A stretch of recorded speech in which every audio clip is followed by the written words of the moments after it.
Okay, now we are moving ahead with the fireside chat. It's about the third party risk management in RE supply chain. And into that, our moderator will be Mr. Sumit Malhotra, partner EY India. Can we have a big round of applause, everyone? Thank you very much. And into this, our panelist will be Mr. Suresh Chandra, Senior Director, DDG, Scientist G, Standardization, Testing and Quality Certification. Dr. Jagannath Sahoo, Group CISO, INOXGFL Group. And Mr. Jagdeep Singh, Global CISO, Thermax Limited, CIO, New Energy. Okay, now I request Mr. Sumit Malhotra to please kindly go ahead. Thank you very much. Thank you. I'm audible. Thanks everyone for joining today. I'll probably try to wrap this in 30 odd minutes. We have three wonderful members, panelists. We'll try to gather their knowledge on the supply chain and third-party risks in your sector. We'll come back to you for any questions in the journey, probably the final 5 minutes, so that if you have some related queries, you may come back. So thanks for joining today. Thanks everyone for joining us today. Supply chain risks are probably one of the key risks identified in last 1 decade. And especially in the last 5 years, most of the key attacks that has happened through this channel. With my panelists, I would like to understand how they are tackling day-to-day challenges, how they identify what are critical components, how they manage the overall show. So I'll probably, instead of going sequential, I'll go to the centermost person. So it becomes more of a chat instead of a sequential piece. So Dr. Sahoo, the first thing I would like to understand is, how do you identify who are your critical suppliers, third parties? What are the criteria you take into consideration? And then we'll go further. Yeah. Before starting, I'll just correct. I'm from INOXGFL. I work as a group CISO for INOXGFL. So INOX is for renewable source of energy. We are working in wind power, we are working in solar power. We are working in multiple other renewable source of energy. I work as a group CISO. In manufacturing, we are into chemicals, and that is supplementing to our INOX also, because the solar panel, we also, critical component of solar panel also we manufacture. Mm-hmm. We manufacture all that big couple of turbines we are importing outside, importing from outside, but with the blade, all the blades, big blades, we also manufacture here. Okay, coming to supply chain. Okay, supply chain or third party risk assessment. See, if third party is compromised, we are compromised. If third party, there are a couple of third parties, those who supply critical components. If they are not able to supply in right time, also we are not able to roll out. We are not able to do maintenance. We are not able to do anything. And third party now, regulatory also is coming big way with the CA guidelines. I think revised guidelines is coming anytime. A couple of financial risks there, regulatory risk is there. Finally, cyber risk is there. There are many industry got compromised which were in renewable source energy. Tata Power is one of them. Israel also, there was one energy sector got compromised. So all this dependency is there. But couple of things which is not there, which we face in day-to-day challenge. Sometimes the Gram Panchayat, they'll switch off your equipments. You don't have any control. Okay. Sometime so recently we was having a meeting with our boards. Instead of we proposed the meeting for cyber, proposed the meeting for third party. But the question comes, sometime what happens, one racket, they will come, they will live wire, they will cut it to tractor and they will take the entire wire. Okay, sometimes if you don't pay to, don't give job to the village peoples, they will take out, they'll stop here, they will dig a hole and your tractor, everything will not able to go. So these are completely out of box things, the practical problem we are facing, okay. For cyber point of view, see, I was using one vendor for wind monitoring. We found when we did assessment through Big Four, we found a lot of gaps. So we stopped that. We removed that vendor and added a new vendor. Okay, the new vendor was so intelligent. Through that vendor, we are monitoring all 1,000+ turbines through our mobile. So management no need to go anywhere. So they can, from fingertips, they can monitor how much power generating, how many turbines is working, how many not working, how many maintenance board, how much power it is generating, everything they will be on fingertips. So that's why supply chain is most critical. Whether it's equipment supplier, whether it is IT supplier, whether it is anything is very critical. Adding to that, regulatory risk also is getting added. Okay, the CA guidelines, what I feel is CA guidelines is just like coming, just like try and other guidelines, they are getting that much strong actually, because I've gone through the guidelines, they're coming very strong. In future, just like it is going to a regulated entity type. We heard that today that there'll be soon out the revised one. Mr. Jagdeep, I would come to you. What kind of frameworks are you leveraging to identify the risks? Can you throw some light how you managing this in your ecosystem? Sure, Sumit. So in fact, if I see Thermax, we are in a energy transition business, and the way we are trying to help build capability accelerators in cybersecurity, not just internally for our ecosystem to help support this energy transition journey. When you see the products which we have, we are OEMs to multiple of our industrial ecosystem players. We generate renewable energy, right? We interface with the transmission players, and we consume energy as well in certain ways. So in the entire ecosystem, you see a lot of OEMs, SIs, third-party equipment players interact. Yeah. Now, what we do from a capability standpoint is, if you see IC 62443, let's benchmark that framework. 2-1 clearly speaks about how do you have asset owners' requirements documented. Let's start with that, right? And let's then see a journey of how do we baseline the framework for the third parties. Now, once you do that, then you know these are the requirements for me as an asset owner or the capability player which you are working for, right?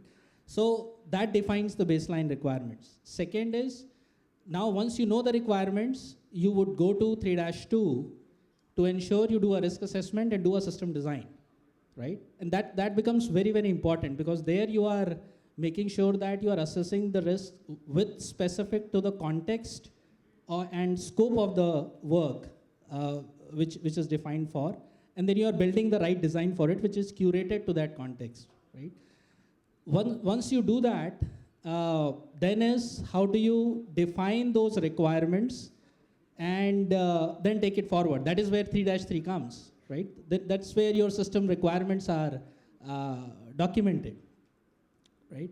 Now, then it is pertinent, then after 3-3, you go to, if you are having products or OEMs, you go to either 4-1 or 4-2, primarily start with 4-2, to have those requirements called out, what you expect from the third party to comply for, right? Then you work backwards with 4-1, how their life cycle, the technical life cycle is, right?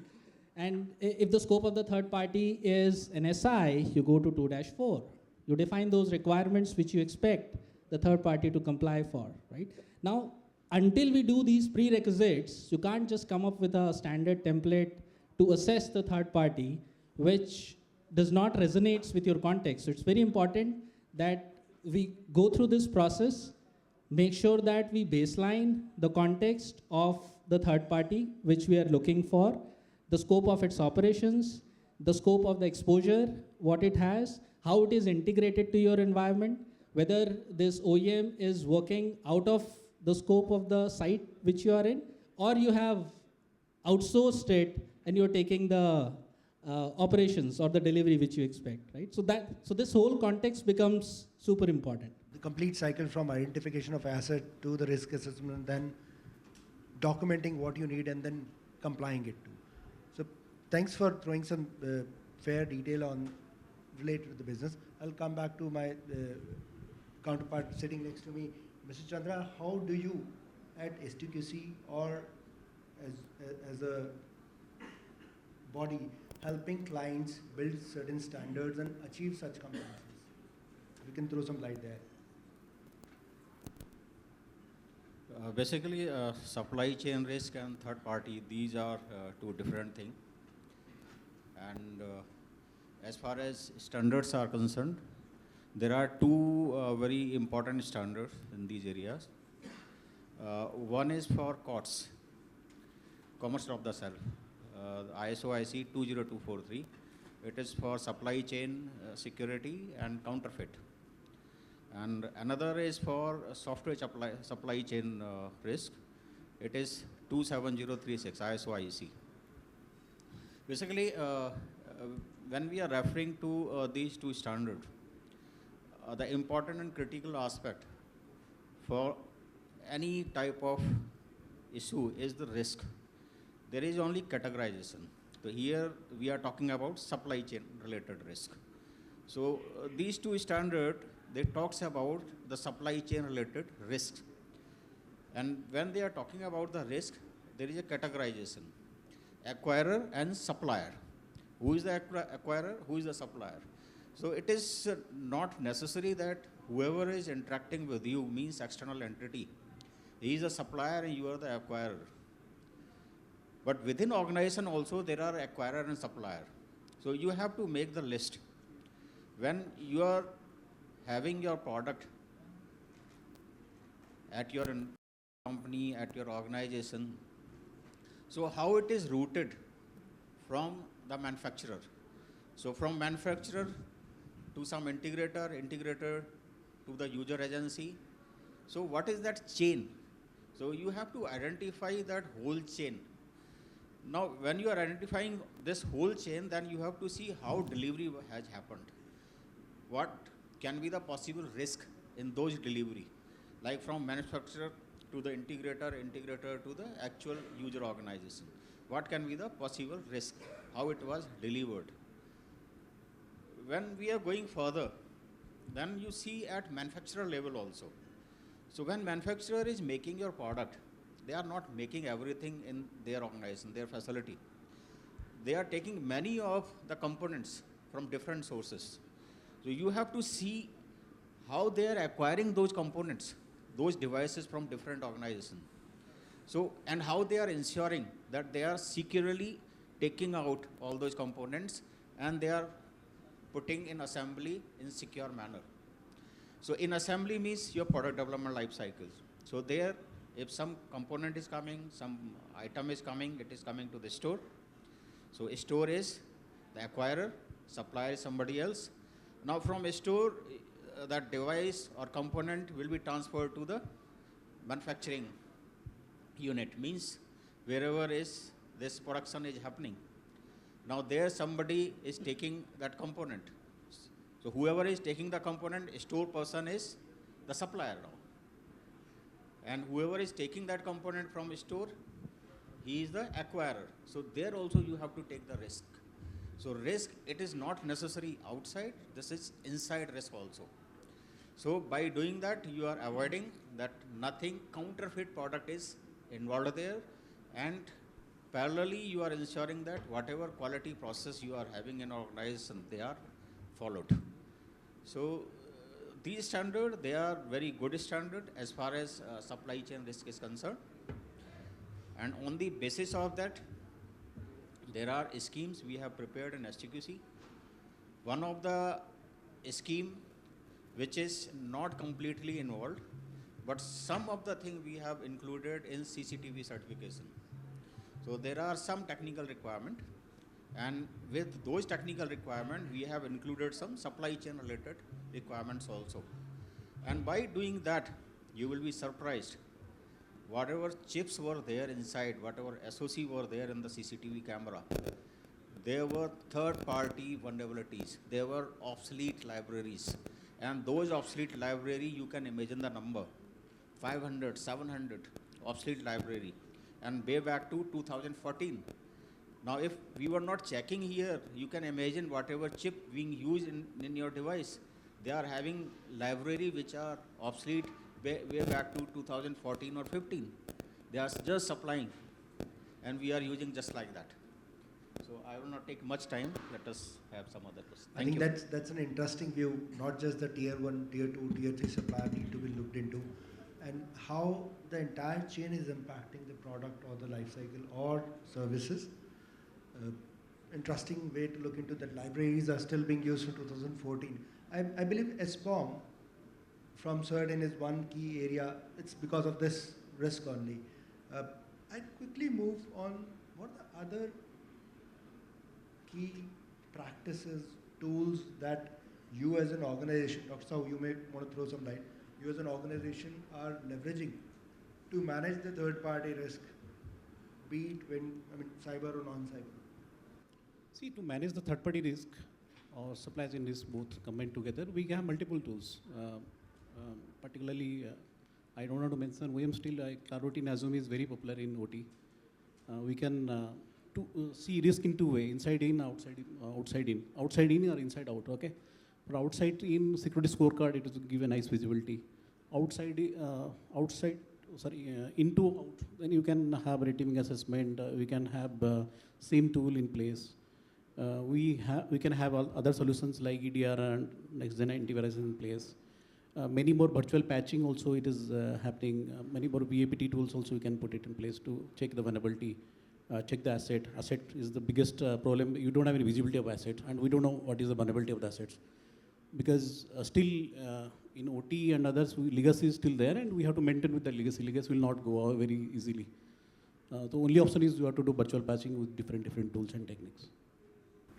Okay, and on the vendor risk management, Mr. Singh, would you like to throw some light if you are leveraging some other additional practices or how you're tackling your industry-specific requirements? That's a great question, Sumit. So in fact, if you see the way any of the major technology adoption, or in fact cybersecurity, especially if you see this renewable energy space, or likewise generic in the industry, regulation has to be the key forefront, right? So the way policies and the way adoption has been baseline, it started with compliance. Now it is maturing to other sectors. And renewable, as we know, baseline is digital, right? It is not built on platforms which are of 1960s. They're coming up with the modern platforms. And in fact, if you stitch this context, in fact, what we recently see with CA coming up with these regulations, and if you go through the ambit of what CA says, and if I recall in my memory when I was going through the regulation, specifically Chapter 8 talks about lot of third-party context, especially OEMs. And if you read the detail, it touch bases of how the third party should be treated in cybersecurity context, what you should kind of ask the compliances which it should be. In fact, it also touch bases SBOM. It touch bases the distribution and distributed power ecosystem, right? And it touch bases a lot of aspects which needs to be ensured to be baseline, right? So what I'm trying to say is, as the regulation matures, as it comes through, it's very, very important for us to be prepared. We baseline the best practices, what we have in place, map up with what is required for the context of this organization, right? It's just not relevant, okay, if the regulation asks 10 things, whether they are relevant to you, because the context changes, right? Solar has a different context. We see in our state of the business, hydrogen has a different context. Biomass, we are one of the major players of generation of biomass, right? We see the context of CA applying differently because we take auxiliary power from the transmission lines. And that's how the CA becomes relevant to our state of the business, right? Now, that is the state of the regulation and the way it needs to be looked at. There are, of course, technology risks. There are ways and means in terms of right now, there is a lot of talk on semiconductor happening outside. Now, how it impacts us in many, many ways, right? Uh, you see firmware which is designed and developed across the borders of this country comes here, and then you have a remote channel operating uh, across there. Now at the OS and application level, you have no clue of what is happening at the firmware level and how it is designed. Right? So it's very, very pertinent to address these questions, and regulation definitely covers these aspects in terms of how we take the conversation forward.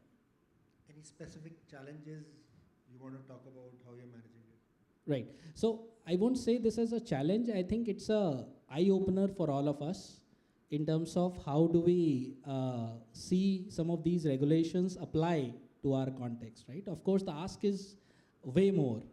Definitely, the government and regulation in ways they would expect the best of the business to be put on the table. Now, the adoption becomes a key. If you see legacy systems right now, they are widespread in OT and in fact in renewable energy as well. While the integration element is more modern, you still see converters, controllers still operating with the firmwares of 1980s, right? Now, how do you put modern security technologies to understand how they operate, how they respond to certain threat vectors becomes a challenge, right? So integration of modern security technologies with legacy is definitely a big challenge, which we all have to collectively solve for. Yeah, just to add, actually, as I mentioned, a lot of legacies there, a lot of different protocols we are using. We need a niche player who will understand the legacy protocol and will convert to normal IT protocols. That we require niche player who is having deeper understanding. So while selecting vendor, we should be very careful whether he is having experience or not. Because I had experience, we having a vendor who was monitoring all the turbines, everything, but we have a lot of cybersecurity issue. We found in a lot of gap there. Then we decided to change. We changed it. Now we are very convenient. Everything we are able to see perfectly. So you should select a niche player who is having experience on this renewable power, on the OT network, on the OT protocols. Because otherwise you will not able to do. Normal IT vendor will not able to do, or normal SI will not able to solve our purpose. Because you need a niche experience. And just want to add, I think that's a great point you have made, Jagannathji. But if you see right now, cybersecurity is not just, if you see OSI layers, it's just not at till from 7 to 4. It has penetrated to level 1. What I'm talking about is when you are able to change voltages, when you're able to change frequencies, when you are able to change the way electricity is transmitted, right? So you're attacking the physical layer itself, right? So that is the bare minimum foundation which is right now at attack. I mean, you continue to build secure applications, secure networks, you secure TCP IP, right? But the way right now the attack vectors are propagating, they are directly attacking the physical layer, right? So that has huge ramifications. And the way the security needs to be looked at, it's very, very different. That's interesting. I'll come back to Mr. Chandra. There are two key components I would like to touch upon. One is creating awareness, and another is managing budgets. Because there's no dearth of third parties. It's who you need to tackle and where you need to manage. So if you can give your thoughts on how the organization should spend time on creating awareness within their ecosystem. Basically, all of us have seen the movie Jab Bhi Met.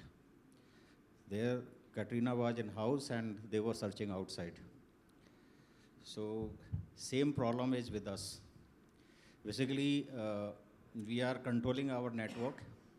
We are putting everything, firewall, router, switch, everything there. But the real problem is, real challenge is whatever instrumentation we are using, whatever hardware we are using, it is not made in India. We are buying from outside. There is no verification, nothing, no testing. And in power sector, whatever devices they are in place, they are not test audited. Whatever devices are there, they are in place. Whatever vulnerabilities are there in the device, they are there. No check is there. So as Mr. Singh pointed out, regarding this, he was talking about firmware. What the issue is, whatever instrumentation we are having right now, those instrumentation, they are having chip, We are calling that as system on chip, SoC. So those chips, they are manufactured outside, they are fabricated outside. But what is happening world over? Somebody is making the design, and that design is used for fab. Fab is somewhere else. So what is happening, whoever is making the design, they are introducing the vulnerability there. Those design, they are supplied for fabrication, there also vulnerabilities are added, means backdoors are added. Now that chip is ready, chip is used by manufacturer. And those manufacturers, they are making the product. Now when that product is made, they are using that chip capability, whatever capability are available in the chip. Means whether it is having a hardware root of trust or software root of trust, all these things. Now these are there. Now there is no check in our country that whatever chip capability is there, whether those chip capability utilized properly by the device maker. They are not. Very true. They are not having proper root of trust. There are backdoors, firmwares, they are not test audited. There are vulnerable libraries in the firmware. And if firmware is test audited, let us assume, then there are updates. Nobody is checking those updates. What is the source of those updates? Where is the server? Those server may be placed in some border sharing country. So when we are buying something for critical, let us say for critical infrastructure, it is essential to verify and validate whatever product you are buying, whether it is hardware, software, what is the source, sourcing country. The other part is whatever product you are buying, please ensure about testing audit also, certification also. Whether it is certified, if that facility is not available in India, most of the product which are there in power sector, they are not test audited. And that facility is not available in our country for those products. Something is possible, but major part is not test audited here. So at least till that time when we are not having the facility, you are buying something, you ask the supplier, I want this type of certification, then only I will buy this. Basically, hardware security is very critical now. We should talk about hardware security. Hardware security is critical. They are taking out your data. What we are controlling is network part, though it is also required, but the thief is somewhere else. True. True. There are many backdoors out there. And it's a nicer way to put in. Look within and then evaluate what you are getting inside your home or inside your organization. Very, very true. You want to add something on this because I'm just looking at the time. So I think to create awareness, okay, when you start the work, you will have a tug of war with your instrumentality first, okay. So they will not agree. You have to make them agree. We have to bring them confidence. I am not going to take your job. I am trying to help you, okay. So you can create a lot of storytelling sessions. What incident happened in different company. And you can have a tabletop exercise, small tabletop exercise, not a big thing, small tabletop exercise. Until unless you bring the confidence of instrumentality, will not achieve the goals. Tabletop exercise, awareness training, because every company is doing awareness training on IT, but I don't think anybody is focusing on the OT sections or other sectors. Even the hardware. Yeah, with the hardware also.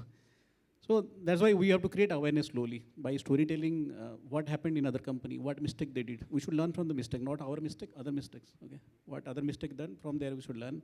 If you case study that you can present, they can learn from there. Yeah. Mr. Singh, you want to add? Yeah, just one aspect I want to add, and what I've seen from the industry is as basic as your asset inventory should be as detailed as possible. A lot of times we have seen, okay, we have an energy management system, we have the solution to handle the connectivity between the internet connectivity, the SCADA system. We don't know the context, A. B is we are not defining the components of that ecosystem, right? So we just put the inventory at the system level and leave it at that. Now, unless and until we have a component level defined in terms of what we use inside the system, what is the bifurcation, what makes those components, makes those systems, I think we won't be knowing the actual attack surface which we are operating.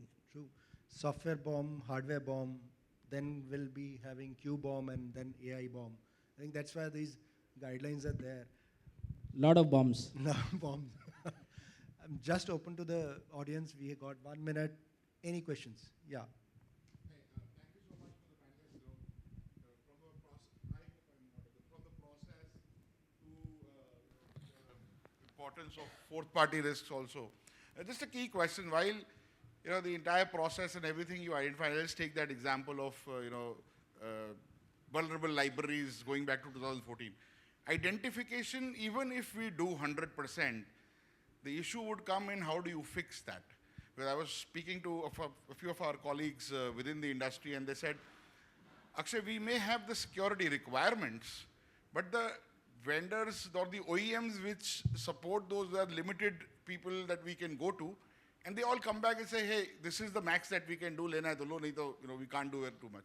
So how do you solve this issue if you have come across such things, and how do you kind of resolve it? Basically, practically, we are facing this. Basically, whatever CCTV camera, they are certified now. I think almost every chip was having these issues. They were having obsolete libraries. But these chip provider, they are fixing all those third-party vulnerability and obsolete library.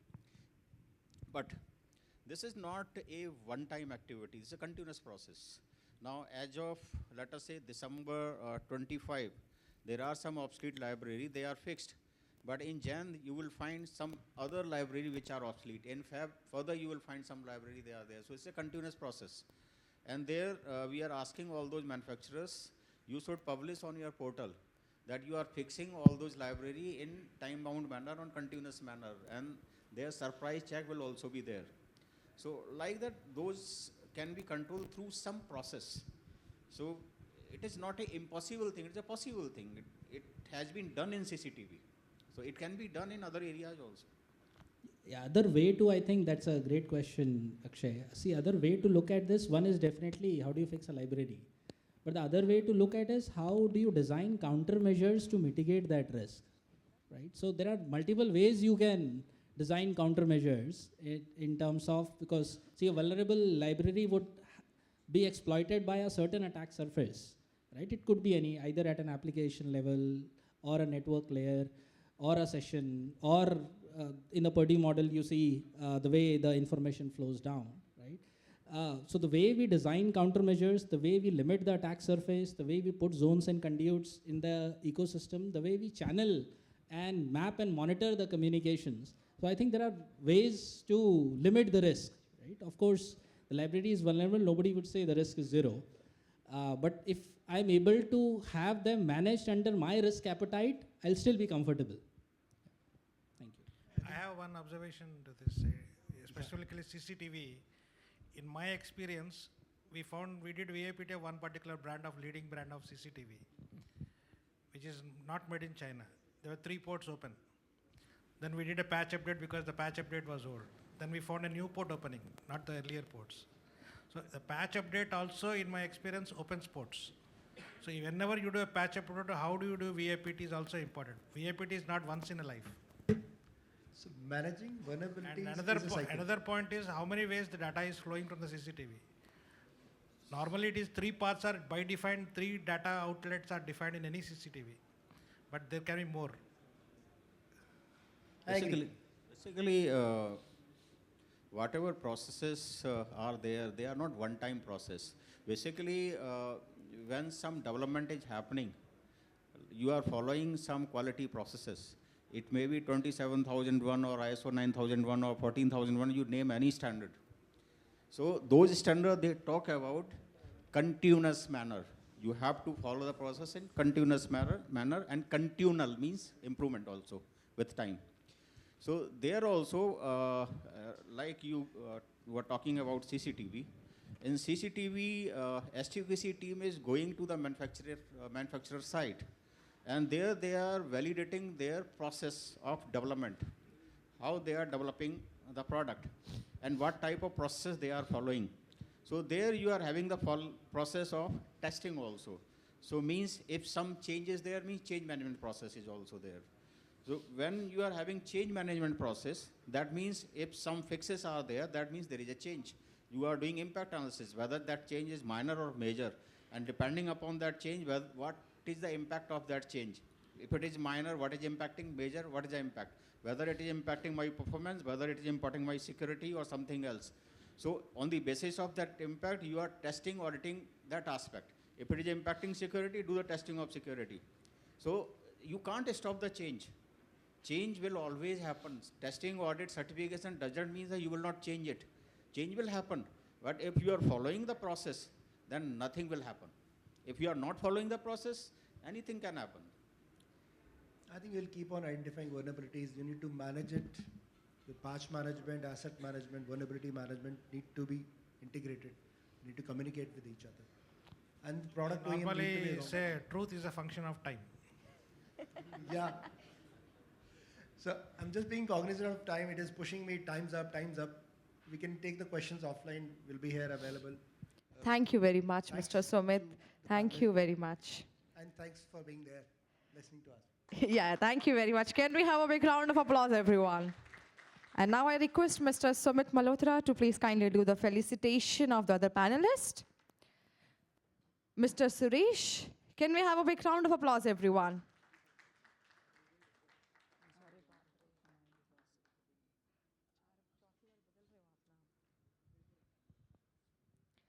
Dr. Jagannath Sahoo ji.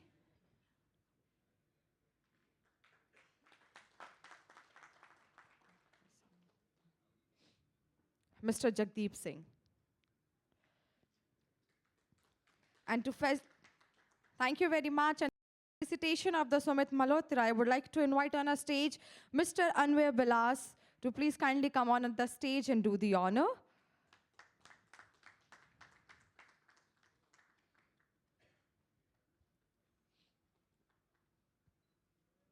Now I request all the panelists to kindly come for the group photo.